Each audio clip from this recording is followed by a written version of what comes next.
love my HBCU. And boy, I love it, love it. I love it, love it. I love my HBCU. And man, I hope my team they won one. Yeah. I hope my team they won one. Yeah. Man, I hope my team they won one. I hope my team they won one. Yeah. I tune into the HBCU Sports Lab to see if my team won or lost. If they lost, I'm quiet as a mouse. But if they won, keep tab. I'ma do the dab, yeah. Dr. Cavil, he know what he be talking about. Mike and Charles, they know what they be talking about. They compress the analytic data with the hip hop. If you know them like I know them, they gon' tell you if your team, if they won or lost, and who the ball. So listen to Professor, yes sir, and pay attention, cause he gon' teach a lesson. Now, since 2015, the champs of the SWAC and the MEAC linking up in Atlanta at the Celebration Bowl during mid-December. The SWAC has won back-to-back contests. Off to the A we go. Prairie View representing the SWAC this year, trying to make it 3 in a row. This game was lopsided in the first half. PV already up 14-0 when Cam Peters connects with Josiah Rockwell on the back shoulder throw. Prairie View on top 21-0 at the break. But South Carolina State, they lost their quarterback, but here comes the backup. Ryan Stubblefield finds Jordan Smith wide open. That's a 19-yard score. All of a sudden, the game is tied at 21. Let's go to the fourth quarter now. Game tied at 28. It's Peters with the nice pass to Cam Bonner, and look how fast he runs down the field. 78-yard touchdown. Prairie View up 35-28. 2 minutes to go. But Stubblefield could not be stopped. Watch, he connects with Smith once again right here for the 10-yard score. His third of the game. Game tied at 35. We go to overtime. In the fourth OT, Stubblefield will find Tyler Smith in the flats. He extends the ball across the top of the pylon, not inside of it. The play was reviewed and it was upheld for a score. So South Carolina State leads 40-38. Last chance for PV. Cam Peters had 447 total yards and 5 touchdowns. He needed 450 to extend the game, but he is stopped 3 yards short. South Carolina State erases that 21-point lead and wins the Celebration Bowl for the MEAC in 4 overtimes, 40-38. Let's hear from Coach Chennis Berry. When we went into the season this year, we had about hashtag. It's called HTR, hold the rope. And when adversity strike, who's going to let it go? And none of those young men let it go today. They believed in each other. They never wavered. Even when we went down 21-0, we found a way to be the 2025 HBCU national champions.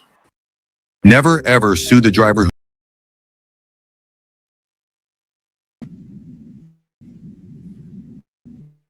This is Dr. Cavil inside the HBCU Sports Lab with Mike Washington and Charles Bishop. Let me give credit to Mo Carter for his opening broadcast monologue. A friend of the show, professional, wanted to share him some love and open it up in terms of what everybody in the HBCU sports culture was watching last night, and I'm sure many others that were not. With that being said, let me do this appropriately. Welcome to episode 756 of the Inside HBCU Sports Lab radio show and podcast, the show that's covering the sporting HBCU dashboard.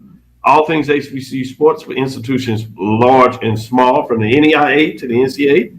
We share insights and information on the HBCU sports culture, HBCU athletic aesthetics to facilitate the story of HBCU athletic programs in the business of HBCU sports. I'm your host, Dr. Kenyatta Cavil. Along with my co-host, Mike Washington. Charles Bishop is in the air. Should be landing shortly. See if we can sneak him in there. Maybe, but highly unlikely. But wanted to make sure we give him a shout out. And we have AD Drew, one of the hardest working men in the HBCU sports business. Yes, I said it. We're filming from our home studios and sending a signal live, as we always do, in recognizing the Texas Radio Hall of Famer, Ralph Cooper, multi-Hall of Famer Ralph Cooper, in the beautiful home of Texas Southern University from Houston, Texas. Today's episode of Inside the HBCU Sports Lab is sponsored by THG Agency. THG Agency, a company that provides sporting, educational, consulting, and data analytics. We're going to show one more film, which is unfortunately probably some of the talk of the day. This is courtesy of The Athletic, which is providing a tweet, I think it is, social media update. We'll actually save the discussion for later in the show, but we'll show it now. Shout out to all the lab listeners out here. Here we go.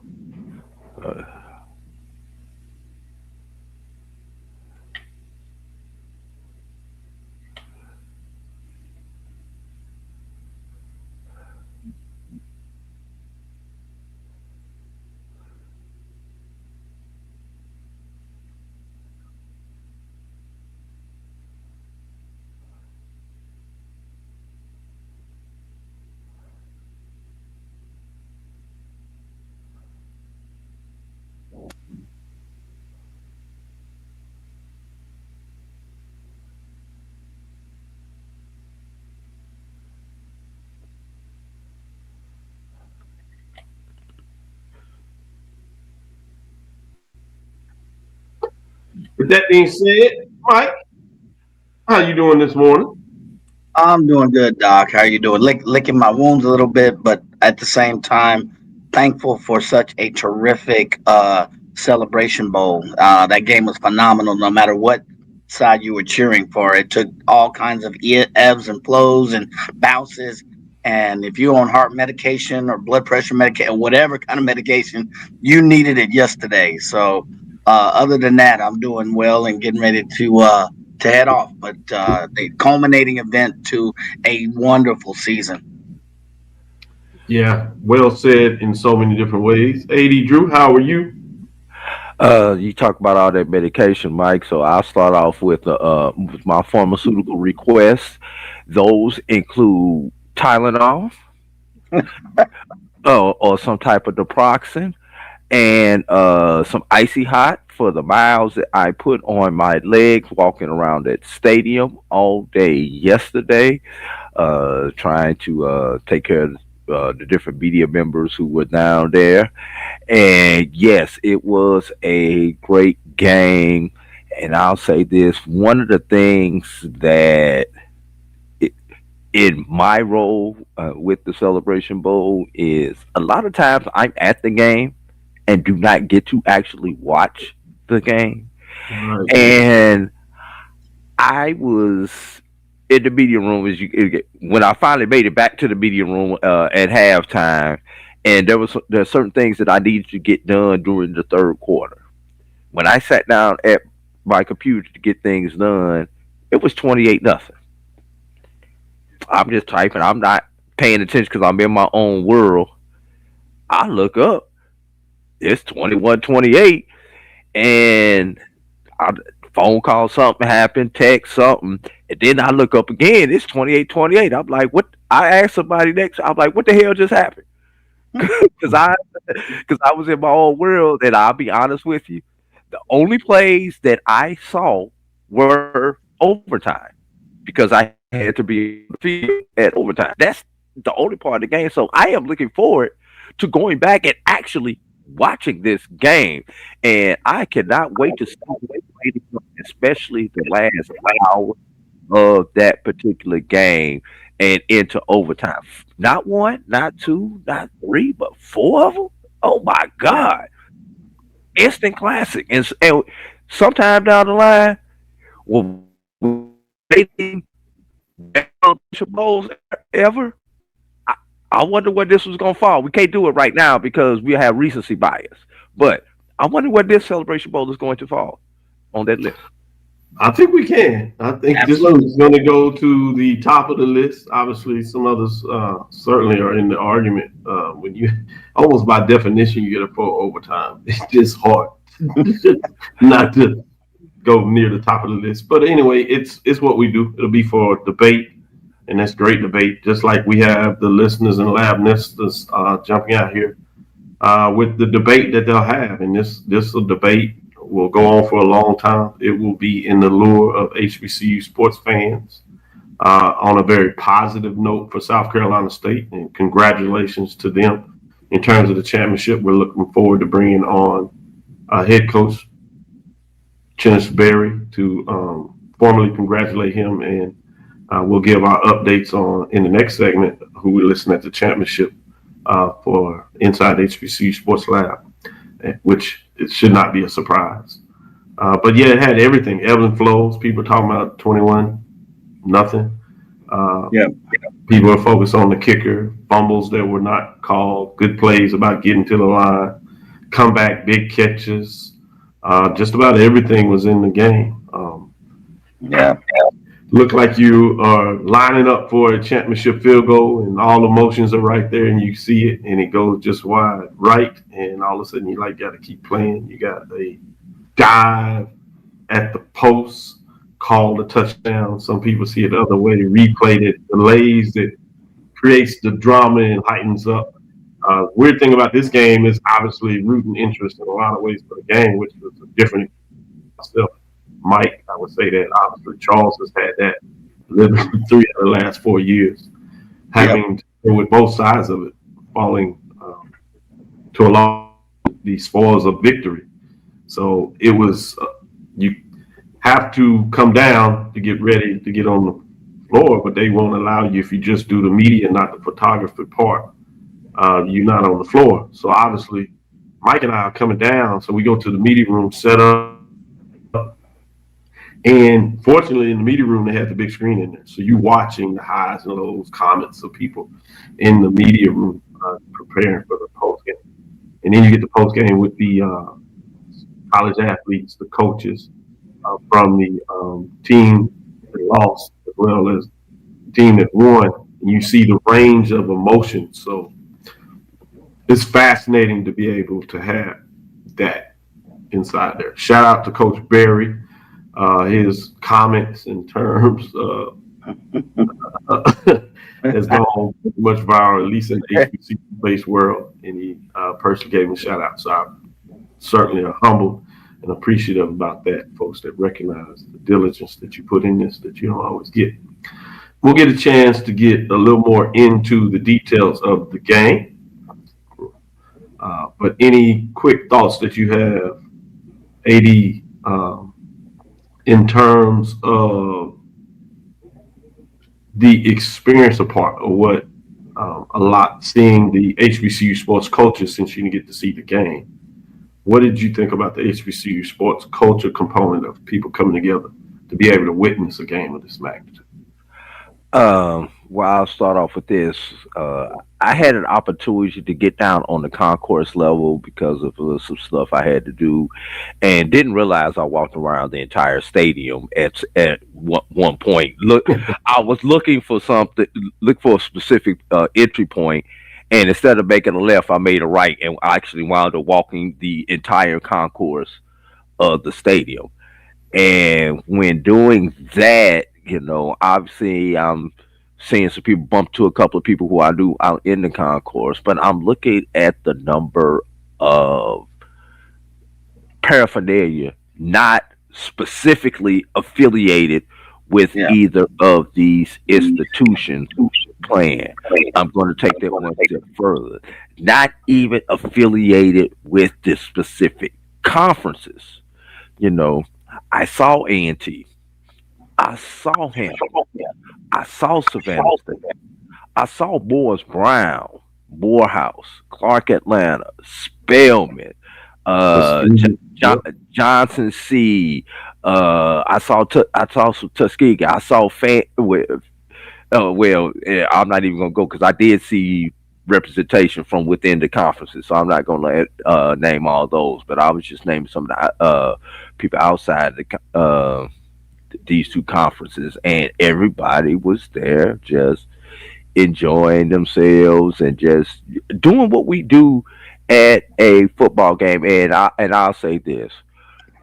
For me, let me let Mike get in here, so make sure we hit this first break. So I'll make it real quick. For me, the greatest thing that I had an opportunity to bring some students over from Morehouse and Clark, Atlanta, and Spelman to get the experience of taking part in the game operations of a game of this magnitude, and the eye-opening experience that you see when they saw this and what they were able to gain out of it.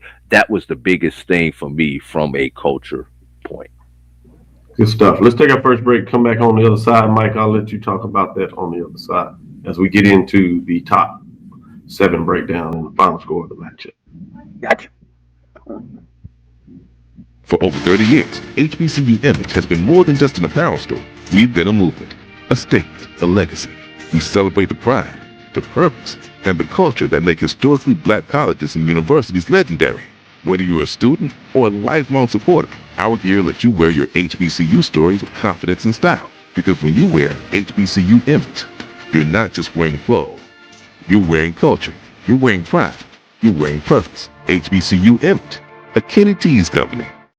Compress the analytic data with the hip hop. If you know them like I know them, they gon' tell you if your team, if they wanna lose, and who the ball.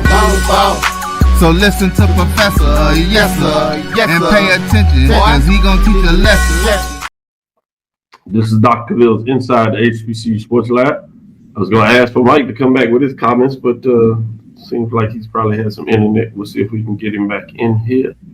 as we get into it. Mike, you wanted to open up with your comments on the sports culture. I know one of your things that is kind of excites me. I shouldn't say kind of, actually excites. Right after halftime, beginning the third quarter, you like to go into the concourse to really get a framework of the spirit of how people are enjoying or how they are watching the game. What are your thoughts on that? Yeah, so that's kind of become a ritual for me, as you know, Doc.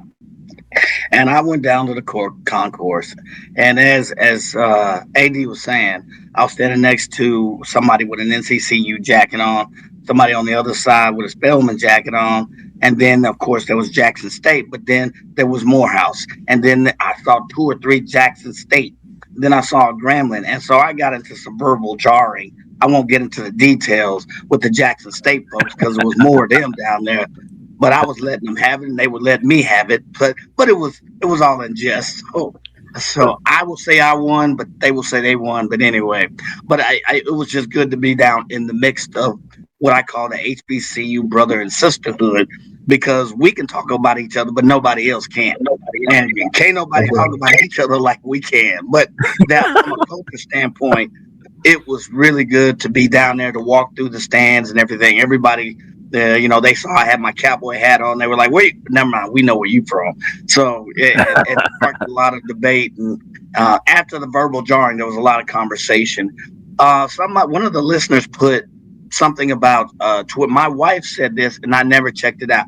She said that it was on the top number 2 or 3, the game, in terms of Twitter topics as well. So from a culture and exposure standpoint, I thought that was good, and I wanted to point that out as well. Absolutely, really good. All right, so let's bring up the rankings and the scores so we can go through this final HBC football game. Boy, it came so quick. Let's see if we maybe can have some superlatives for key players in the game. I think where that will go, obviously. But with that being said, let's get to that first score.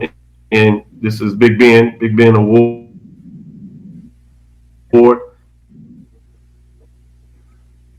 It might be a no contest who's going to get that award, but we will score. And 4, Delaware State and Alabama State, respectively. Number 3 is Jackson State Tigers. As we look at the Week 15 scoreboard, the big game, Cricket Celebration Bowl, is what it was to be. 4 OT final with South Carolina State just edging out Prairie A&M. So the Bulldogs improved to 10-3, 5-0 with their number 1 ranking on the line. And Prairie, the Panthers fall to 10-4, 7-1 is what they did in conference play. As you see, the score was 40-38. And again, one thing that makes this mesmerizing is the fact that it had 4 overtimes. Second time the Cricket Celebration Bowl in its 10-year stance has gone to overtime. First time that it's gone to 4. In terms of some of the big matchups, was Cameron Peters set a Celebration Bowl record, throwing for over 400 yards, 412 to be exact. 4 touchdowns. He was 24 of 36, did not have an interception. Then you look on the other side, while Atkins started out slow. He was 79-45, got injured, but the backup Brian Stubblefield came in, was 15-29, 234 yards, 2 touchdowns, did have the interception. But obviously coming in the game to steady the ship, to lead the team back to an ultimate victory was big, fascinating. Neither team could really rush. South Carolina State Bulldogs rushed for 70. Panthers rushed for 51 yards in terms of that matchup. And of those 51 yards, Cameron Peters had 35 of them, just to give you some indication. But the damage was done in the air, so you have to look at Jordan Smith. 9 receptions for 152 yards and 2 touchdowns, and the long 32 to seem to come up with big play after big play. Andrew Dennis, 7 receptions, 131 yards, got in the end zone once. Cameron Bonner, 2 catches for 91 yards, gotten a touchdown himself once. He had the long of 78, that big play. Josiah Rockwell, where he went down the sideline, was Bonner. Josiah Rockwell got into action. You saw the touchdown in the highlights. He was 6 receptions for 71 yards, the long of 28. Other guys got in there too, including Rodney Ojo, which had 70 yards, 3 receptions with a long of 37. So big plays in this matchup.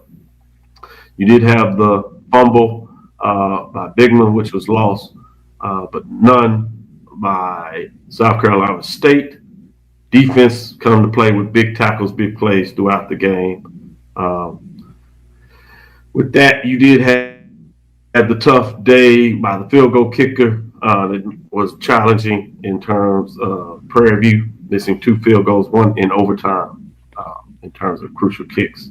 Shout out to the kicking of South Carolina State. They got it done. With that being said, let's move into the poll rankings.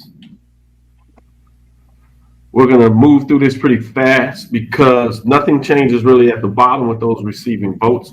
Not a team dropped out this week, so you will keep your top 7 in terms of what that looks like. Those receiving votes still Texas Southern and Bethune-Cookman. As we move into number 7 was Grambling State Tigers. Finished the season, as you know, at 7-5, 4-4. You have number 6 is North Carolina Central Eagles. 8-4 and 3-2. Grambling out of the SWAC, Eagles out of the MEAC. Then you get back into the MEAC with Delaware State Hornets. Magical season for them, 8-4, just falling short in the de facto championship game, the last game of the season for the MEAC play, which was against South Carolina State, and they are there at 5. 4-3. At number 4, you have Alabama State Hornets at 10-2, 7-1. One of 3 teams with 10 wins on the season at the major division level. You have Jackson State Tigers that come in at 9-3, 7-1. And you have the Prairie View and the Panthers that go to 10-4, 7-1 on the total season. And as we get into that top spot, we look at number 1, which should not be a surprise to anybody, which is South Carolina State. The Bulldogs 10-3, 5-0. They get all 12 first place votes. So consensus champions, unanimous champions. The South Carolina State Bulldogs earned Dr. Cavil's 2025 HBCU Major Division Football National Championship. This is their second one in 5 years. So big time. Kudos to the Bulldogs of the MEAC. They snapped the SWAC that had won 2 straight cricket celebration bowls, and they represent the MEAC getting it done. So, gentlemen, tip your caps. But with that being said, what are your thoughts in terms of the poll rankings? I think it's pretty obvious, but you can do it this way. I kind of talked about a couple of players, helmet stickers. You can do that. Yeah, be careful. I don't want to get into the way too early poll rankings. I'm going to save it to the last segment. Final poll rankings there. With that, go ahead, Mike. Yeah, so I'll start, I guess, since we'll talk about the poll rankings a little bit later. I'll start off talking about unexpected big-time performers. Jordan Smith had 9 receptions for 152 yards. Big. And just in a single half, you talk about Stubblefield coming in. They're making a change. You heard the coach that, they made changes between William Atkins the fourth, and Stubblefield, throughout the season. But for Stubblefield to come in under the situation to lead his team, he had 234 yards, 15 for 29 was big. You have to tip your hat to Cameron Peters. He didn't have any interceptions. And to throw, if any other quarterback, if you close your eyes and they said he went 24 or 25 for 36 or something like that, 412 yards, 4 TDs, had accounted for almost 400 yards of the Panthers offense, you'd say he won. And unfortunately, it just didn't pan out that way. So if I had to give a helmet sticker, I'm going Cameron Peters and Jordan Smith by far. Let's take our next break. We'll come back on the other side. We have our guest in the building. We'll bring him on for a segment. Stick with us. We'll be right back after this next break. At AutoMasters LLC, our mission is to serve our community by providing quality automobiles at affordable prices. All of our vehicles are inspected and certified to offer you the confidence in knowing you have a quality vehicle. Our goal is to provide you with a seamless process and positive experience for your automobile purchase. Financing recommendations and specific vehicle inquiries are available at your request. You can find us at www.automasters06.com and follow us on Facebook and Instagram. Also, please feel free to contact Terrence Miles at 601-927-7794. And oh yeah, tell him Sonia sent you. For over 30 years, HBCU Image has been more than just an apparel store. We've been a movement, a state, a legacy. We celebrate the pride, the purpose, and the culture that make historically black colleges and universities legendary.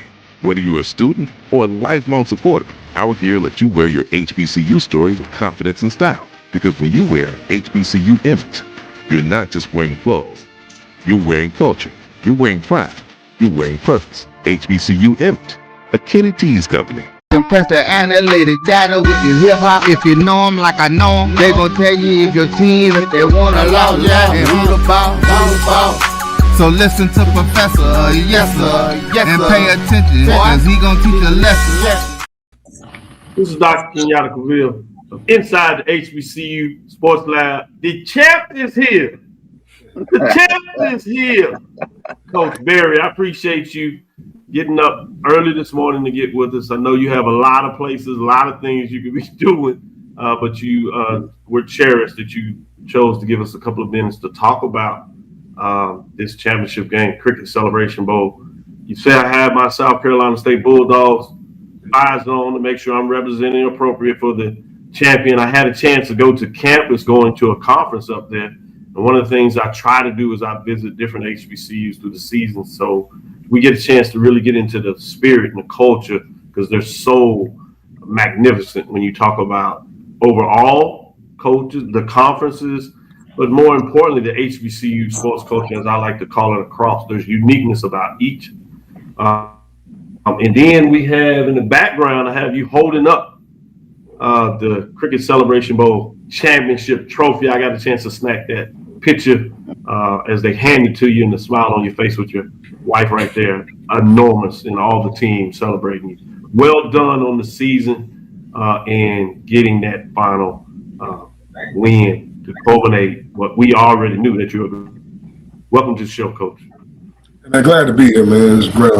As I woke up this morning, man, I just started giving God all the glory, man, just because it's a great deal, man. Just be sitting here right now as a national champ. So just congratulations to all my players, my coaches, man, the whole Bulldog Nation, man, on finding a way to secure this victory. So to God be the glory, man. I appreciate that, and amen to that. I did want to ask you before I share, again, we recognized you also as the HBCU National Championship. I'm sure that'll be across the board on many different measures, but I wanted to ask you specifically about the highs and lows of the game. I've heard you talk about the ministry of young people and how life oftentimes has the highs and lows. How do you show that from the leadership position, not to get too low, not to get high, but stay that evil current so everybody else follows you, and how that really resonated in this game about being down at halftime and then storming back in the second half to get it done? Well, first of all, like I say, I want to give kudos first and foremost to Prairie View A&M University, Coach Jackson, well-coached football team, man, really good football team. The reality is, man, it could have went either way. Obviously we had a slow start, they had a fast start, and they came out with it on their mind, and we started a little slow, and there's no excuses, no explanation. We just, when I went in at halftime, I just let the young men know in our program, good things are going to happen in the game of football. Bad things are going to happen in the game of football. It's a championship game, but you just got to play the next play. But you got to believe, man. Ultimately, at the end of the day, man, you got to believe in the process and just trust the process. It's kind of some of the things that we talk about in the program. So, we have a 1-0 philosophy, all right? That's just win the day. All right, just win the day, win the moment. You can't get it back. All right, so we kind of keep these young men level-headed. So don't look ahead, don't look behind. Just go 1-0 for that moment, man. So all in all, I'm just grateful, man. Like I said, could have went either way. I told Coach Jackson, got a chance to see him yesterday after the game, and I told him he's a really good ball coach, really good staff. He's got a really good football team, and they're going to win a lot of games. The reality is they're special. They got a good team. And like I say, it's a heavyweight championship, heavyweight fight, so, they're going to make plays. We're going to make plays. They're going to swing. We're going to swing. But when you get two good HBCUs from the SWAC and one from the MEAC, and let the chips fall where they may, it just, that we were the better team on that day. Guys never waver, and that's kind of been who we've been all season, to be honest, man. We faced adversity. This team right here was built for this moment. It really just happened. Because it's been from when we first started putting this puzzle together, man, back in January, after we walked off that field last year, the journey started right then. It didn't start this summer when we started, getting guys into training camp. It started back when, we came back for the very first team meeting after we lost in the Celebration Bowl last year, just putting this puzzle together. And it's definitely been a puzzle. This has probably been one of my most satisfying years as a coach. And I've been doing this for a long time because of from whence we come. We were, we didn't have a whole lot coming back. A lot of those guys that played yesterday weren't on our team last year, or they didn't play. They may have been on the team, but they didn't have any significant amount of time. So it's just grateful, man. I'm just sitting here this morning. It really didn't hit me until this morning when I woke up. Wow. That's real talk. I appreciate you sharing all of that, Coach. That's what it hit me. It didn't hit me till this morning. So grateful to be sitting here, man, and only because of you, man. And I'm doing this interview right now, Dr. Cavil, because you've been consistent throughout, man. And trust me, I could be still. This is the only day in the whole 365 days that I get a chance to sleep in, man. But I got up for you, man. Because normally I'm up working on the next opponent, man. But for you, man, I'm doing this for you because you've been a true person of support throughout my whole career, not just since I've been in South Carolina State, man. You've always been there. We've always had great conversations. So thank you for your leadership and what you do. Man, that means a lot, and I appreciate you sharing it publicly. You didn't have to do that. You've told me before, but to put that out there like that, it's much appreciated to do that. Mike, if you would, go ahead and follow up and get a chance to get a question to Coach Berry. Yeah, good morning, Coach Berry. And again, congratulations to you and on such a tremendous season.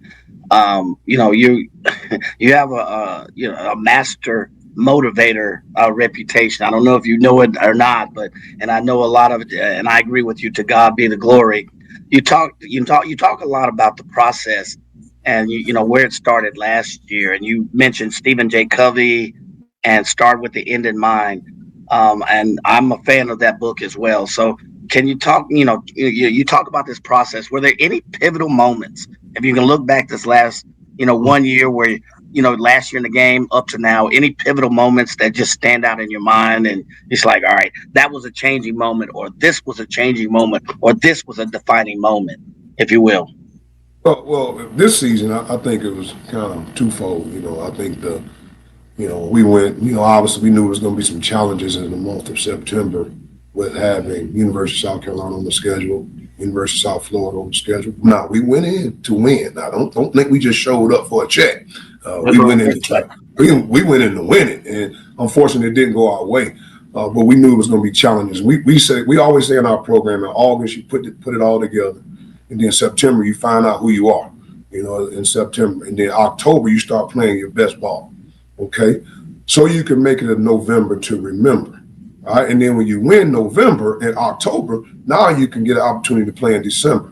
And that's kind of was the whole process. When you look at our game versus Charleston Southern, where we went into that place, we went to Charleston Southern, and we lost a close football game. But it was moments in that game where what we preach in our Dig Deep acronym is the first is discipline. We showed some uncharacteristic plays in that game that cost us the game that didn't involve discipline. So we learned from that. But, even though we lost the game, we learned from that game. And it really, really blossomed them to winning 8 in a row. But when we had that week off after that, I just told the team, man, you got to believe, first and foremost, man, you got to believe in this process. And I tell you what, we went into that Norfolk game. We knew we had an off week to really get ready for Norfolk State. After I think we played A&T and a couple other teams in that moment, and then we had an off week. And I said, it's MEAC time now, man. It's 1-0 every day. It's 1-0 every week. And we start getting better and better and better and better. And as we sit here today, man, adversity struck again in the first half of that game. I mean, it struck. And when you're up against the trouble, you got to meet it squarely face to face, lift your chin, set your shoulders, plant your feet, take a brace. And when I got in halftime, people think that I was flipping chairs and cutting up. No, that's really not what I did. I did total opposite in that. I let the coaches know and I let the players know that I believe in them. Then at halftime, I pulled Jordan Smith to the side, number 5, and I said, Jordan, I'm going to take the ownership in that first half because you only touched the ball one time. So we're going to find every way, because you are our best player on offense, we're going to find every way to get you the football. And it's not about plays, it's about players. And as you can see, Jordan Smith made plays because he is a player. And I'm grateful for him, man, because he's such an outstanding young man. And he's been in this program. He's the only guy on our whole entire 105-man roster that was on the 2021 team. So he's seen the ebb and flow. He's seen the highs. He's seen the lows. And I'm just grateful to be standing here right now as his coach, man, because he really means a lot to me. Great young man, great family. He's going to be a great father. He's going to be a great husband. He's going to be a great leader in this community. I know when he goes out into the world, he's going to do well because he's an outstanding human being. Amazing, Coach. Appreciate you sharing that. AD, go ahead, get the last question in there so we can let Coach Berry get back to it. Coach, I want to ask you an actual game question. Get to the 2-point shootout portion of the overtime, as I like to call it, and we know on your board you've got certain 2-point plays that you have confidence in that you want to run. A lot of times you've probably ran one of them during the game, either for a 2-point conversion or a 4th and 1 or something like that. So when you get to the 2-point shootout portion of the game and you are going down the play chart and trying to figure out what we're going to call right here based on what we've seen for 4+ quarters, talk us through that process and just talk us through how do you get to that point. And I'm gonna ask this a quick follow-up. If we have overtime 5, overtime 6, how creative do you have to be when you're going through that play chart to find another play that hopefully will be the difference? Because even if you score, the other team can still score and tie you up. So you have to be able to go deeper into the playbook. All right, first of all, you're gonna make me remember these 2-part questions, man. So I'm gonna try to do it. That was a long one right there, man. I'm gonna try to remember that, man. 2-point play. All right, man. I got you, man. So for us, I always talk about man. Double questioning me, man. I can't remember like that, man. You gotta give me one at a time, man. All right. Take the shorthand on the questions, man. What? All right, I got you. All right, so for us, you hear me say a quote all the time. Okay, separation is in the preparation. Okay, so all year, I'm talking about every week, we have a menu of 5 to 6 2-point plays that we can always pull out if that opportunity comes. Every Thursday, regardless if we use the play or not, we take a 10-minute portion of practice and we practice all of our 2-point plays. The ironic thing is we hadn't had to use any of them all season. That's God. And I'm gonna tell you else what's God. We talk about situation football all the time. We practice situations probably more than we practice anything. 3rd down, red zone, backed up, overtime. All right, we practice those things in practice. When we get out of stretch, how I generate the momentum of practice is we always start with a situation, but nobody knows the situation but me. All right, the players don't know, the coaches don't know. I come up with a situation because you got to be prepared for the moment because you never know when that moment is going to come. And that moment actually came. That was our very first overtime game, I think, since I've been at South Carolina State, to be honest. So we practice those moments. And those 2-point plays, like I say, we practice them every week. On Thursday, we do them. And again, a lot of times it's versus the air. But we put that ball on the 3-yard line. We pick the hash we want it on, and we practice. And we were able to pull from that menu that they do all the time. they do it every week. So when that moment comes, you don't have to get ready if you stay ready. So our young men, they stay ready for the moment, and then we have an opportunity to capitalize when those moments came. And good. You answer both parts in one, Coach. So you don't have to remember the second part. Thank you. He's a champion, man. He's a multi-champion and now HBCU national champion. That's what champion coaches do. Coach, thank you for the honor allowing me to have the opportunity to engage with you over the years. Extremely proud in terms of what you're able to do in terms of changing the lives of young men and women that are around that program in a lot of ways, and certainly what you've done to celebrate South Carolina State Bulldogs. I'd be remiss if I didn't give you a chance to shout them out and say whatever you want to do in closing, Coach. I just want to tell all Bulldog Nation, alumni, fans, all the support system that comes throughout that I'm just grateful that you gave me an opportunity to lead this program. There's so many greats before me, but you gave me an opportunity to lead this program. I'm just grateful that we can reward you with, national championship, and really that's what it's all about at the end of the day. Like I say, it is a ministry, and I don't take it lightly. I'm a father and I'm a husband first. So I have kids, I have a wife. So I try to lead my home the right way. And I want to lead these young men that good Lord has entrusted in me to be able to lead. So I don't take it lightly. So I'm grateful that we all can celebrate for a little while. Because once we get back, I'm on to 2026. Right. Man. So, I know. You got to play the next play, man. I can't. Somebody else trying to get better. Somebody watching me, man. Somebody got their eyes on me, man. So I got to make sure, man, they can't outwork me, man. So I got to get ready for the next season, man. But we're gonna enjoy this for a little while. Tell our team after every game, man. Enjoy it for 24 hours. But the thing about this one, they can enjoy it a little bit more because we don't have to prepare for another opponent. And I told them just empty the tank, man. Just whatever it takes, empty the tank, man. Let it go. All right, leave it. This is a legacy. This isn't just for them winning it this year. It's for their kids, for their grandkids, for their great grandkids. Nobody can ever take it away. And in 2025, they were HBCU national champions. So to God be the glory one more time. Amen. No doubt. Amen. Amen. Coach, I got a chance to get down to Raleigh to see you all with that big matchup against North Carolina Central. Obviously, I know this year the game will be down there in Orangeburg, and I'm looking to see if I can find my way down there to, if not that matchup, some of your home game. Check you out at home and see what that atmosphere. I've heard so much positive about it. I want to celebrate you and the team. Congratulations again to Dr. Bills inside the HBCU Sports Lab with you're looking at the championship head coach of the South Carolina State Bulldogs. We'll be right back after this break. Have a great one, Coach. Yeah, enjoy your day. Go Dogs. 1-0. That's right. That's right. 1-0. For over 30 years, HBCU Image has been more than just an apparel store.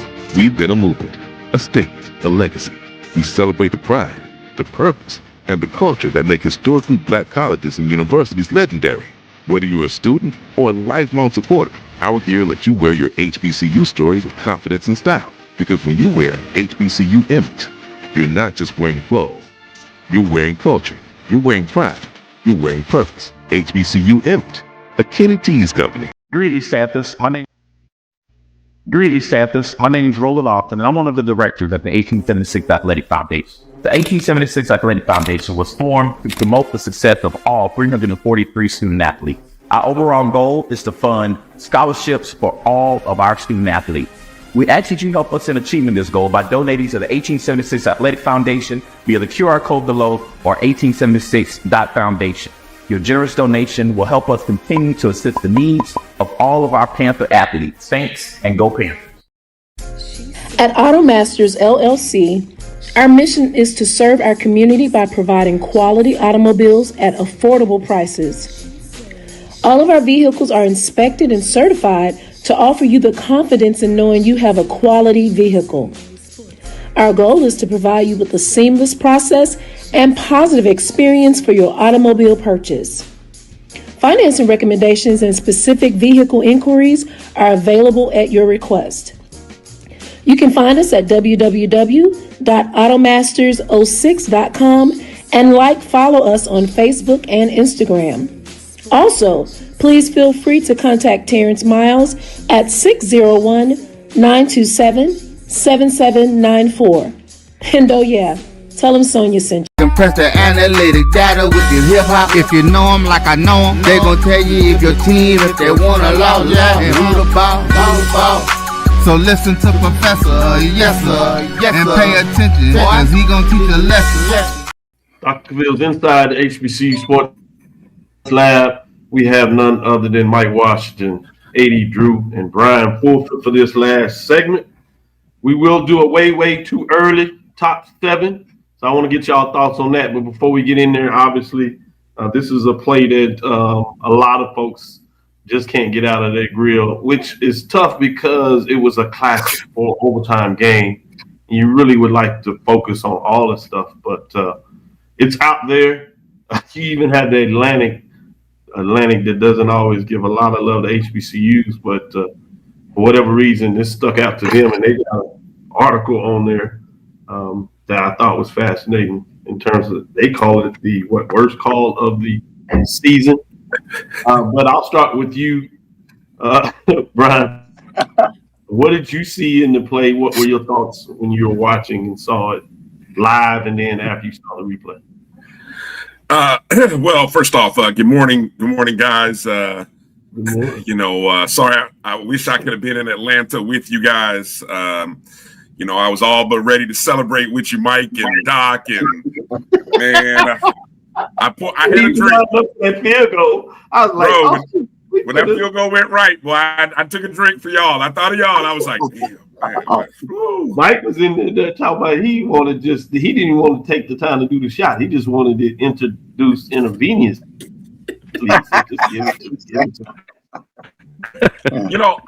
What was interesting about the play was, and I think this, I don't know about what it was like for you guys there, but from the television perspective, we've always been told. Before you do that, I'm gonna tell you, since you asked that question. Okay. Mike and I were upstairs, right? And we tend to come down about 4 minutes because usually game is in a position where you can do that. Last time I remember that taking place where it was a little different, why I waited and said I wouldn't do that again, was the Jackson State, North Carolina Central game, which ultimately went overtime. So, and had that play that sent into overtime, which probably is the one that a lot of people want to put at the top. So you'll probably go back between these two with that. And there's some other ones people want to put in there. Controversial call in that Alcorn State A&T game, whether it was a touchdown catch or no catch, that was ruled no catch in the game. Is another one that had this kind of clamor. But so we come down with a minute something left and get in the elevator, so you just miss everything, right? So we did it right after South Carolina State scored. So you're like, all right, there's a chance it's probably going to overtime. If we get down there quick enough, if there is a drive that they set up for a field goal or a big play, kickoff or something, you'll get a chance maybe to see that. So at the end of the game, the rules is, just for those that don't understand covered media, you got to have a media pass that says field, and that's really for photographers from the game. So traditional media that don't do the photographer part of it, they can do pregame up to right at the start of the game, and then they can do postgame. Well, the game wasn't over, so it wasn't no postgame. So now, since we're down there, you don't want to go back upstairs. You go to the media room, you set up. One thing's good about getting there early is you get a prime seating area, particularly if you want to do your camera shot up and questions like that. You want a prime seat to make sure you can get good visuals on your videos and pictures that you're taking. So they have the game being played in there. So we're motion going back and forth, who's going to get out in the field, and you have all these ebb and flows. So take it away from there.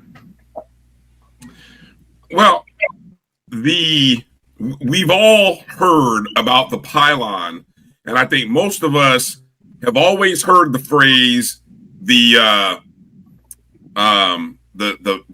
pylon and the line there's an infinite boundary. There's a line that extends a perpetual plane. Perpetual plane, something to that effect. We've heard that before in other sports.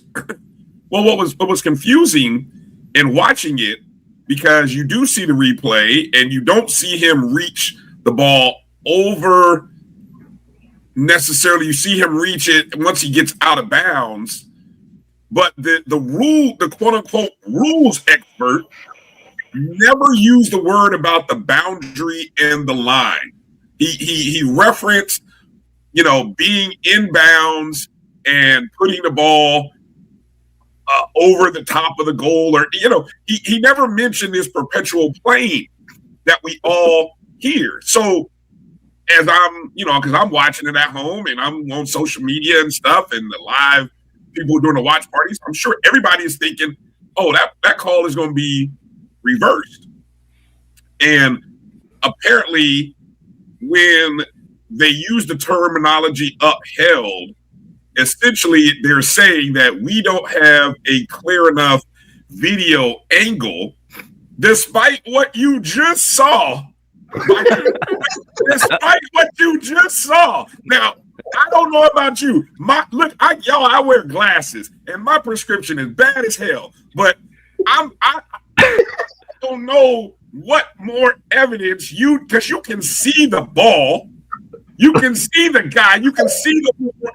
I don't know what they're looking at, but anyway, maybe they got a 480p little camera that they're looking at the Celebration Bowl. I don't know, but the part that bothered me was I was curious because I've never seen that angle from that high, because that's from off of a sky cam. That's not even sky cam. That's not the sky cam.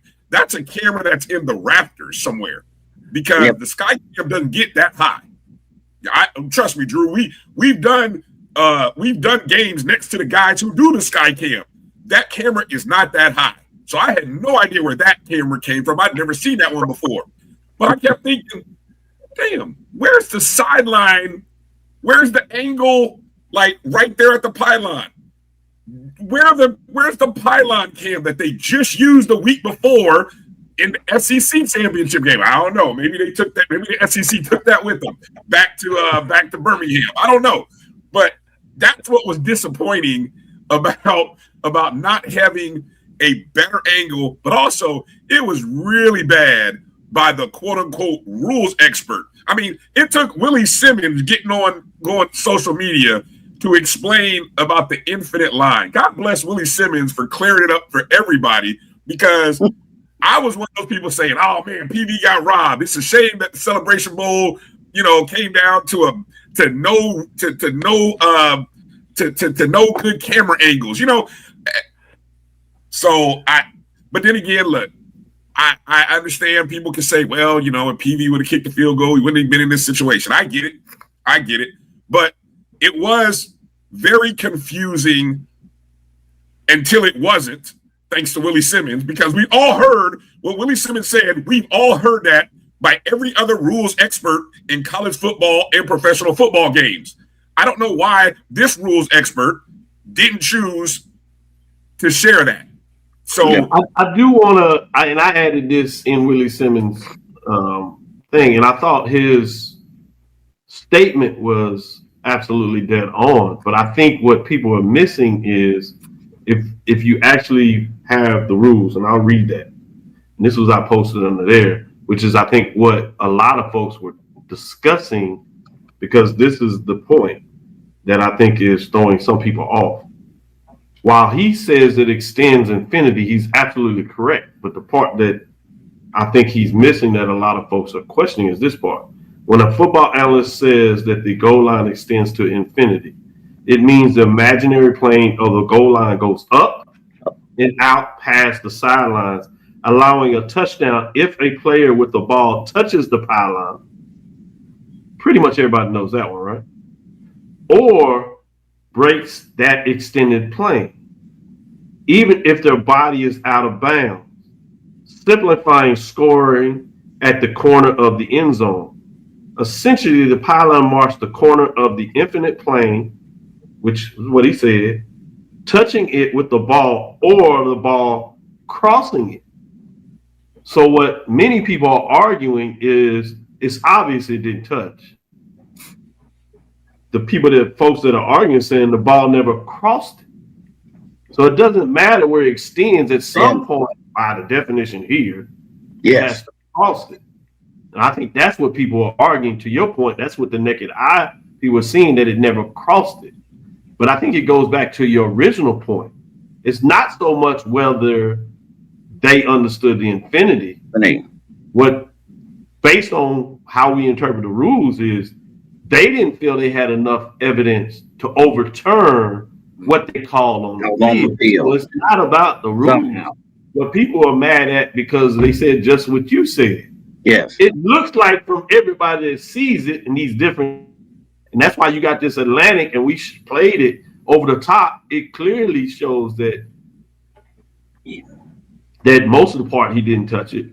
And depending on who you are, some people's eyes and angles, they may say, yeah, it did cross it.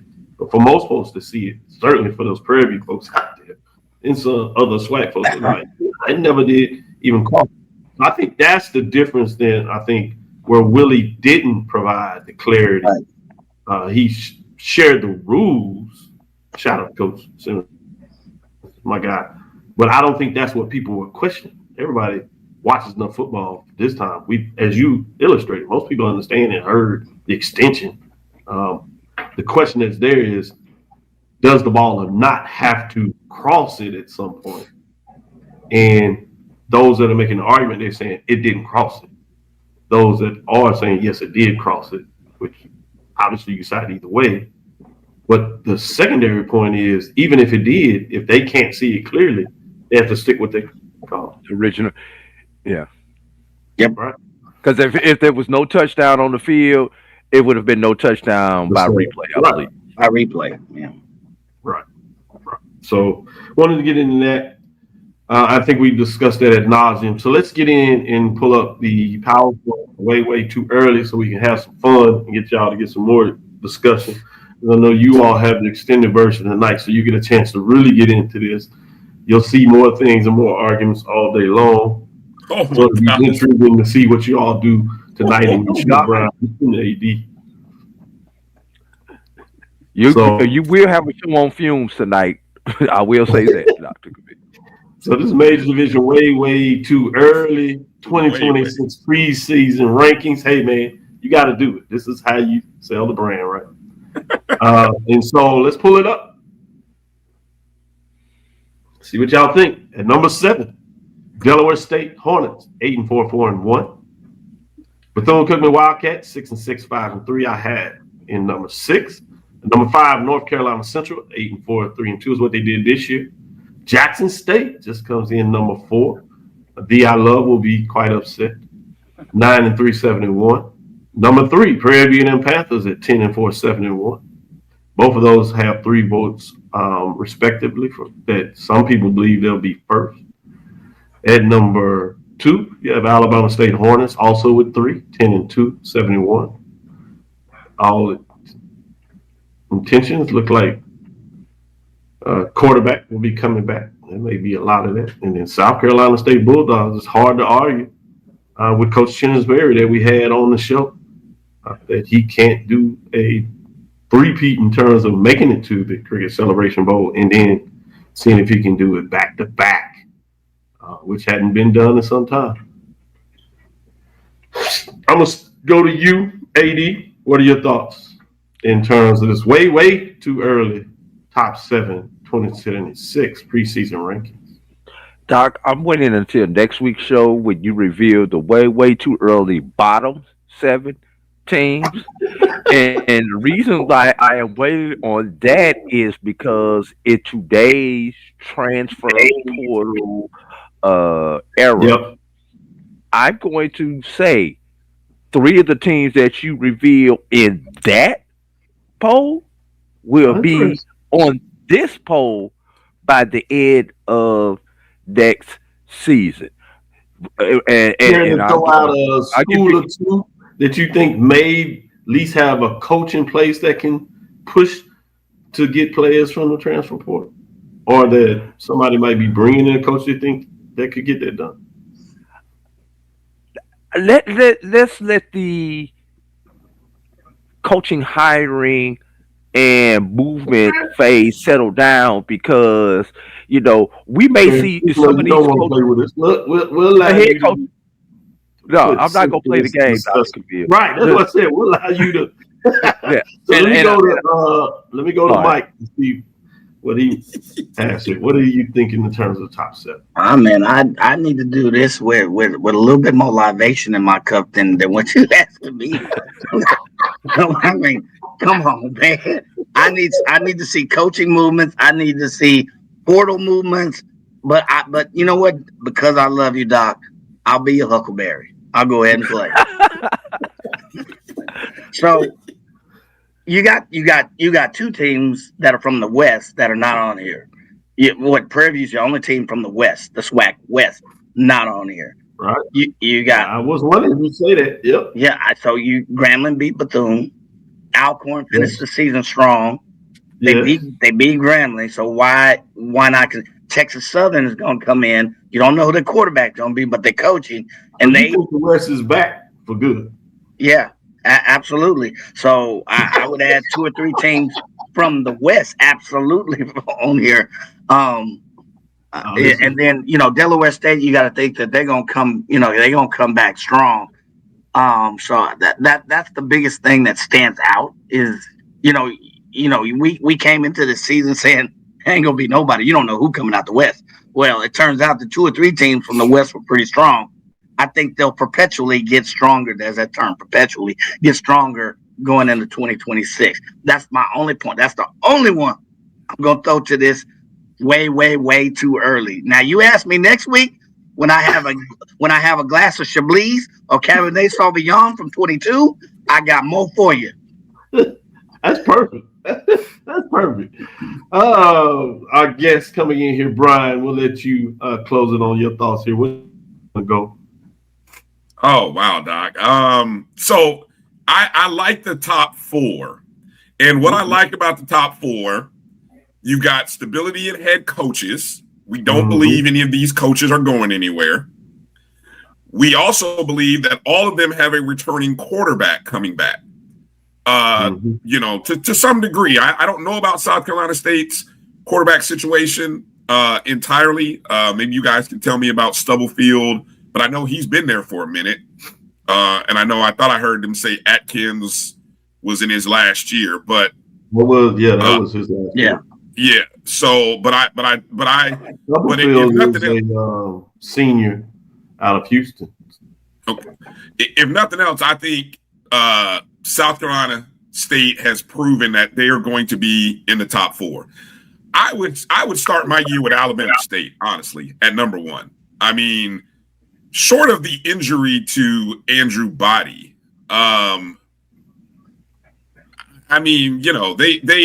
they challenged. And came within a play of beating Jackson State. So I think you can shuffle, these teams anyway. But I would give the edge preseason poll to Andrew Body and Alabama State over Jackson State and Jared Lockhart by just a smidge. Now, again, I think Alabama State has to do a great job of retaining some of that talent via their NIL, so that'll be interesting. Cam Peters is coming back from Prairie View. That was it. No, that was it. That's it. But they did get in the early signing period and have a couple of quarterbacks. They have a couple of quarterbacks signing, yes. Okay. Well, really nice. So in that case, here's I would go Alabama State 1, Jackson State 2, South Carolina State 3, Prairie View 4. That's how I would go in my top 4. Now, I have no idea what Central's bringing back. Harris Walker, gone. The 2 quarterbacks from Bethune-Cookman, gone. I don't know if Delaware State's returning that trio. I think they may have lost their running back. So they're gone. I would, for just jokes and for jokes and giggles, I would put FAMU at number 5 because we probably we are going to have a new coach, and I like our chances. We are the only unbeaten SWAC school to win a Celebration Bowl. So there's that part. So I like our chances at number 5. Plus we stirred a drink. So just to get your poll going and to get people like Israel Carey and Dr. Israel Carey and all the other folks in the chat riled up, I would put us at number 5. Jackson State was unbeaten and won the Celebration Bowl. Huh? Who? I thought Jackson Wait, State was also unbeaten in one of the celebrations. No. You talking about being undefeated in the celebration? The only team from the SWAC to be unbeaten in the Celebration Bowl. Prairie View had y'all chance. Y'all had y'all chance, y'all blew it. But no, I was talking about Jackson State. I'm trying to figure out. No, I don't care about what you did prior to the Celebration Bowl, Doc. I'm talking about when you leave out of Atlanta. When you walk in Atlanta and you leave out of Atlanta, like Coach just said, who was 1-0? FAMU 1-0, baby. That's what I'm talking about. North Carolina A&T 1-0. That's all. I was just trying to get clear what you were saying. You were saying the only SWAC institution that is undefeated in the celebration playing a Celebration Bowl game. Yes, I will agree. I will agree with you that State and Grambling had won the Celebration Bowl, so I wasn't clear. They also lost. They also lost one. They also lost one. Right. Yes. I will agree with you, Brian, that the first four are stable next year. I wasn't talking about those when I said the West. I was talking about 5, 6, and 7. From my perspective, you could rearrange the first four in any kind of order just based on head coaching. So you don't trust Coach in North Carolina Central? I don't know what he's got coming back in his quarterback room. You know, I don't know. I mean, you know, I don't know what's coming back. He would be South Carolina State. I think, yeah, you know, I might he'd be in the top 7, but you know, I wouldn't. You know, I think Grambling will be a player potentially. You know, I think, you know, Mike. All jokes aside, Mike was talking about the West. I think Prairie View will be Grambling State will be worth paying attention to going into next year.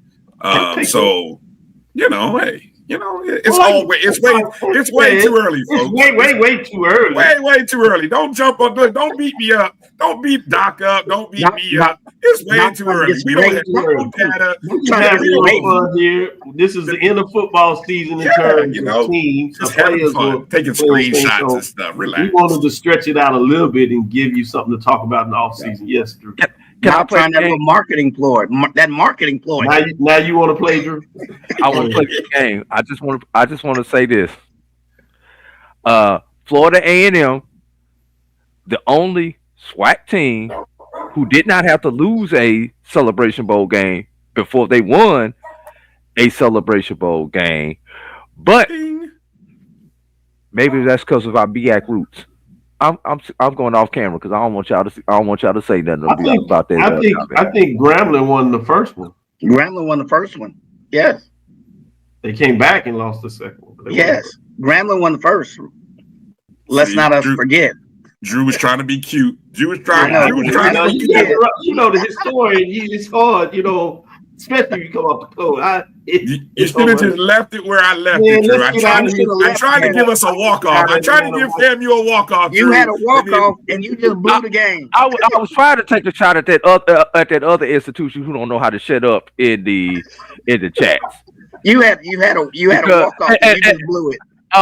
And because they talking about, and I'm trying to defend y'all back because they talking about y'all blew it. You gotta understand, but they gotta remember they lost their first time too. You gotta remember, Mike and I different. We don't allow them folks to mess with it. This is the other folks that you get on in there. Y'all like to play the games with them. We don't play the games with them. They had their chance. They lost at home. Yes, they did. The only SWAC East school to lose at home, by the way. All right, I'm sorry. I'm gonna stop. I don't want you to. It's Sunday. It's Sunday. I don't want my mentions blown up until about 6 o'clock tonight. So I'm gonna stop. Brian, I don't need church. I don't need to go to church today because I've been listening to Chennis Berry all week. So I done got my church in. There you go. Man, Mike, let's get out of here. Literally, let's get out of Atlanta. Yeah. Let me get out of here. I gotta go. For listening to Inside the HBCU Sports Lab, make sure you share our podcast with your friends and colleagues. I am Dr. Kenyatta Cavil, the Dean of HBCU Sports, coming from inside the lab in the College of HBCU Sports with Mike Washington, Charles Bishop. He is traveling back. He had an early flight. He had some things he needed to do this afternoon, but I want to shout out Brian and AD, other part of the BCSN team that always comes in to make sure that you get some great coverage of the HBCU sports throughout the year. With this culminates our last Sunday show, unless we have some special events, but essentially for the football season, we go back to our regular schedule Tuesday and Thursday. So these gentlemen do not have to worry about me waking them up early on Sunday morning after traveling and trying to figure out how to wait. We're going to give you a sports show on Sunday morning to give you a recap. So with that, I want to say thank you to these gentlemen. Thank you to all the lab listeners. In all seriousness, we appreciate whatever you're saying out there. It is fascinating, and we appreciate that. Last thing I will say, that is a picture of Mike at the SWAC championship game that they caught that has become legendary, that I have to get a picture for to put up in my room to celebrate my big brother, Mike Washington, in terms of his excitement. Caught him on film. He cannot deny it. So the tip of a cap to him officially. Oh, did you post that photo? I got to see that photo. Put that in there. I got to see that. I haven't seen that photo. Oh, yeah, I'll put it in there right after we get off the show so you can give him a little more excitement about that harassing. Again, in serious, thank you all, gentlemen. Thanks for all the lab listeners. We'll be back at it. It's time to give you a little more updates throughout the week, but it's time to shift. It looks like everybody has the time to get to know their point guard as we go to basketball, men's and women's, where we have 100 games on SWAC TV on that side of it. And obviously you have your MEAC games on ESPN. And then we make sure SIC TV, CIAA, and we get you some updates on that side of things from Drew and the experts out there that cover that. So again, thank you for listening inside the HBCU Sports Lab. Make sure you share your podcast with your friends and colleagues. As I said, I am Dr. Kenyatta, Cavil, the Dean of HBCU Sports, coming from inside the lab in the College of HBCU Sports with Mike Washington and Charles Bishop. Again, we want to thank you for listening to Dr. Cavil's Inside the HBCU Sports Lab with Mike Washington and Charles Bishop every Tuesday and Thursday at 6 o'clock. We'll stick with that. No more Sunday morning updates, as I said. Unless we have a special edition, we might shout that out to you. We look forward to next week as we discuss the latest news in the lab. Follow me, Dr. Kenyatta Cavil, DrKenyattaCavil, threads, Facebook and Instagrams. Let me also say thank you to all those folks that come up and give me a shout and say support and watch the show. It is much love and appreciated. All the accolades, including all those that do that. Thank you for your support. Inside the HBCU Sports Lab 1 on Facebook, Inside the HBCU Sports Lab on YouTube. Dream big, continue to move forward. A shout out to Coach Berry. Congratulations to the South Carolina State Bulldogs on the HBCU Major Division Championship and winning the Cricket Celebration Bowl for 2025. We will talk with you, Mike. Of course. Bryan. Lecture. 80. Dismiss. That you gonna go out that week? You gonna go out that week, AD? Come on, man. Man, these calves affecting my voice, man. From all that walking, man. Dismiss, y'all. Thank you.